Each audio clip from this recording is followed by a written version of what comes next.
प्रलंबित निधी आणि सुशिक्षित बेरोजगारांच्या प्रश्नांवर आता राज्यातील कंत्राटदार आक्रमक झाले. महाराष्ट्र राज्य कंत्राटदार महासंघाचे संस्थापक अध्यक्ष बापू लाड यांच्या नेतृत्वाखाली उद्या म्हणजेच रविवारी 14 जून रोजी राज्यस्तरीय कंत्राटदार अधिवेशनाचं आयोजन करण्यात आलं आहे.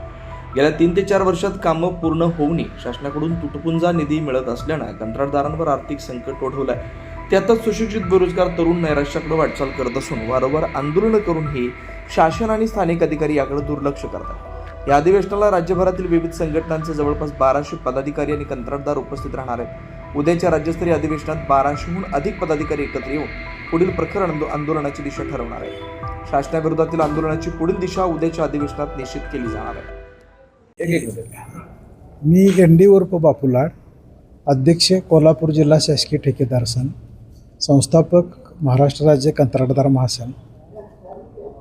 दिनांक 14/7/2026 रविवारी उद्याच आम्ही राज्यातून सर्व ठेकेदारांचं अधिवेशन बोलवलं आहे. आता अधिवेशन बोलवण्याचा उद्देश असा आहे की गेली 3 ते 4 वर्षे कॉन्ट्रॅक्टरने 100% काम पुरं केलेलं आहे, पण त्यांचा निधी मात्र अगदी तुटपुंजा मिळतो आहे आणि शासन त्याकडे गांभीर्यानं बघत नाही. आणि त्यामुळं आम्हाला कंत्राटदारांची एकजूट आणि राज्यातील सर्व कंत्राटदारांची ताकद शासनाला दाखवण्यासाठी आणि प्रसंगी जर शासन त्याकडे दुर्लक्ष सतत करत असेल तर आम्हाला त्याविरुद्ध योग्य ते पाऊल उचलण्यासाठी म्हणण्यापेक्षा आंदोलन कसं प्रखर करता येईल आणि सरकार कसं जाग येईल सरकारला आणि कसे निधी लोकांना मिळेल हा एक प्रश्न आहे. तसेच वर्षानुवर्षे दरवर्षी जवळजवळ हजारो सुशिक्षित बेरोजगार होत आहेत, म्हणजे आमचे सिव्हिलचे, तर त्यांच्या नोकरीचा पाण्याचा शासन काही विचार करत नाही.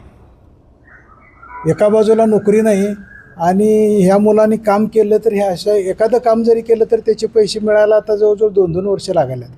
त्यामुळं तरुण जे आहे सुशिक्षित तो डिप्रेशनमध्ये गेला, म्हणजे विमनस्क अवस्थेत आहे. त्यामुळं ह्या लोकांच्यासाठी आता आम्ही ज्येष्ठ मंडळी आहे सगळी, आता किशोर आता तसा तरुण आहे, तर आम्ही ज्येष्ठ मंडळीसुद्धा आता या तरुणांच्यासाठी आम्ही रस्त्यावर यायला लागलेलो आहे. मागील महिन्यामध्ये आम्ही आंदोलन केलं, शासनानं आमची दखल घेतली की नाही माहीत नाही, संदेश तर पोचावा. साधा इथला अधीक्षक अभियंता दर्जाचा अधिकारीसुद्धा आमची विचारपूस करायला नाही. त्यामुळं आम्ही ठरवलं की आता जिल्ह्यामध्ये आपण आंदोलन करणं योग्य नाही, तर आपल्याला राज्यस्तरीय अधिवेशन घेऊया आणि मग कंत्राटदारांची आपली ताकद त्यांना दाखवूया शासनाला. यासाठी आम्ही हे अधिवेशन बोलवलेलं आहे. साधारणपणे आता 1200 लोक आमचे राज्यातून येणार आहेत, म्हणजे आणि ते पण कसले सगळ्या संघटनांचे पदाधिकारी आहेत, परत त्यांचे कंत्राटदार आहेत त्या भागातले, म्हणजे मोठ्या संख्येने यायला लागलेले आहेत ते. त्यामुळं हा संदेश शासनापर्यंत पोचेल.